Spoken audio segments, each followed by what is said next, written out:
دریا کے کنارے آباد شاداب نگر ایک ہرا بھرا قصبہ تھا۔ وہاں کے لوگوں میں ایک خرابی تھی کہ وہ پانی جیسی نعمت کی قدر نہیں کرتے تھے۔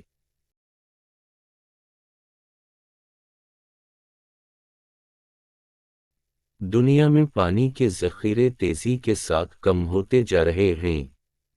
شاداب نگر میں بلا ضرورت پانی بہانا ایک معمولی بات بن گئی تھی۔ یوں دریا کا صاف شفاف پانی کم ہوتا جا رہا تھا۔ دریا میں رہنے والی مچھلیاں بھی پریشان تھیں کہ پانی نہ رہا تو وہ مر جائیں گی۔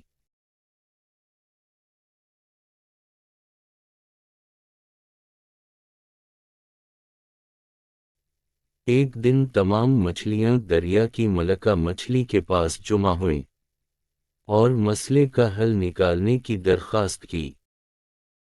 ملک مچھلی نے یہ بات سن کر فیصلہ کیا کہ وہ ہمالیہ پہاڑوں میں رہنے والے بونے جادوگر سے مدد لے گی۔ ہمالیہ پہاڑوں تک پہنچنے کے لیے اسے دریا کے بہاؤ کے مخالف سمت میں تیرنا تھا۔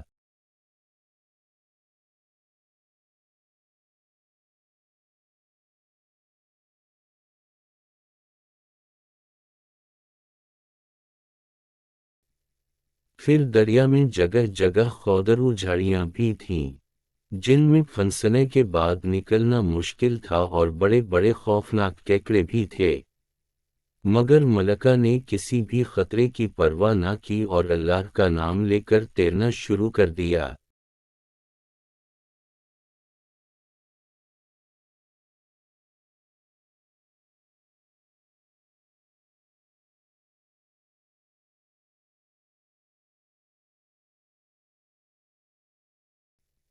چھ دن تک لگاتار تیرنے کے بعد وہ وہاں پہنچ گئی جہاں پہاڑوں سے برف پگھل رہی تھی اور پانی آبشاروں کی صورت میں گر رہا تھا۔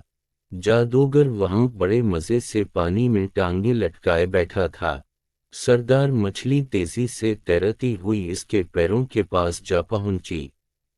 بونے جادوگر نے جھک کر دیکھا تو کہا، ارے بی مچھلی، کون ہو تم اور یہاں کیا کر رہی ہو؟ ملکہ مچھلی نے جلدی جلدی ساری بات کہہ سنائی۔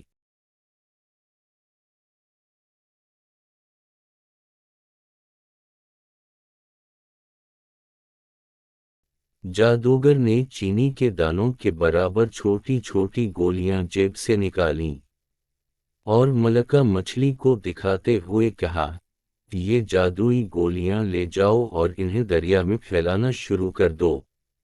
جہاں کہیں بھی بلا ضرورت پانی بہہ رہا ہوگا، یہ گولیاں غبارے کی طرح پھول کر اس لائن کو بند کر دیں گی۔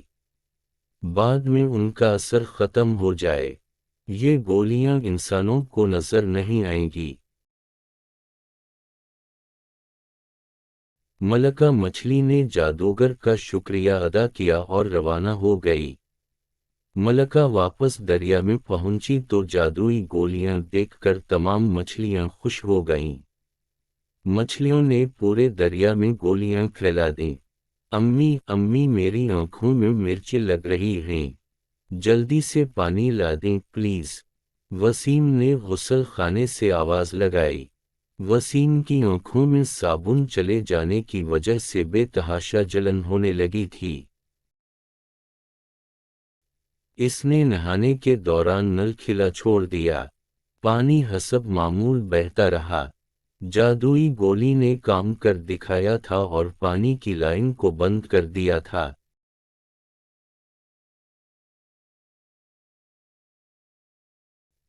امی نے جلدی سے ایک بوتل لا کر دی جس سے وہ دیر تک آنکھیں دھوتا رہا۔ پڑوس میں شہلا باجی کے ساتھ بھی ایسا ہی ہوا۔ وہ باورچی خانے میں آٹا گوندھ رہی تھیں اور نل کھلا چھوڑ دیا تھا۔ پانی بہتا رہا اور وہ اسی پانی سے آٹا گوندھ رہی تھیں۔ مگر عین اس وقت جب ان کے دونوں ہاتھ آٹے میں لتھڑے ہوئے تھے، اچانک نلکے سے پانی آنا بند ہو گیا۔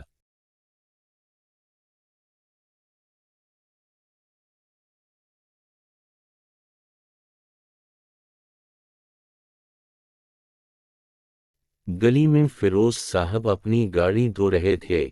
قریب ہی پانی کا پائپ پڑا تھا، اس میں سے پانی کی ایک موٹی دھار بہہ رہی تھی۔ گاڑی پر صابن لگا ہوا تھا۔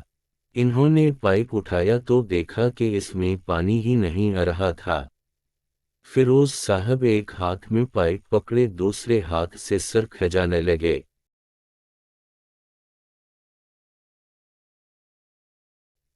شاداب نگر کے تمام اہم لوگ قصبے کے مرکزی ہال میں جمع تھے۔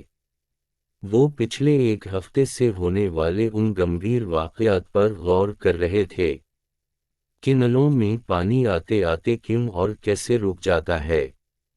سب کا مشاہدہ یہ تھا کہ پانی صرف اسی وقت ہوتا ہے جب نل بلا ضرورت کھلا ہوا ہو۔ مسجد کے امام صاحب بڑے دھیان سے سب کی باتیں سن رہے تھے۔ انہوں نے کہا، آپ سب کے ساتھ میں بھی اسی قصبے میں رہتا ہوں، مگر میرے گھر میں ایسا کوئی واقعہ پیش نہیں آیا۔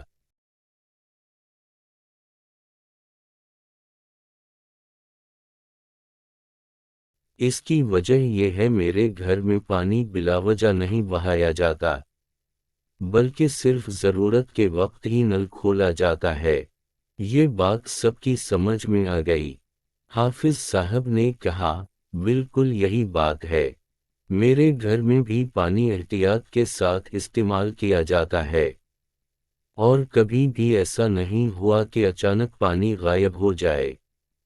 میں امام صاحب کی بات سے 100% اتفاق کرتا ہوں۔ آپ لوگ بھی اس کو آزما کر دیکھ لیں، آپ کے مسئلے کا حل بہت ہی آسان ہے۔ خالد صاحب جو کہ قصبے کے کالج کے پرنسپل تھے، انہوں نے سب کو سمجھاتے ہوئے کہا، خدا کا شکر ہے کہ دریا کا پانی ختم ہونے سے پہلے ہمیں اپنی غلطی کا احساس ہو گیا۔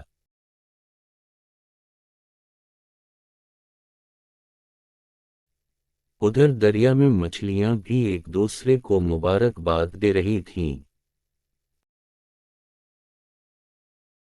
امید کرتا ہوں آپ کو یہ ویڈیو پسند آئی ہوگی۔ ویڈیو کو لائک اور چینل کو سبسکرائب کریں تاکہ مزید ویڈیو آپ تک پہنچ سکیں۔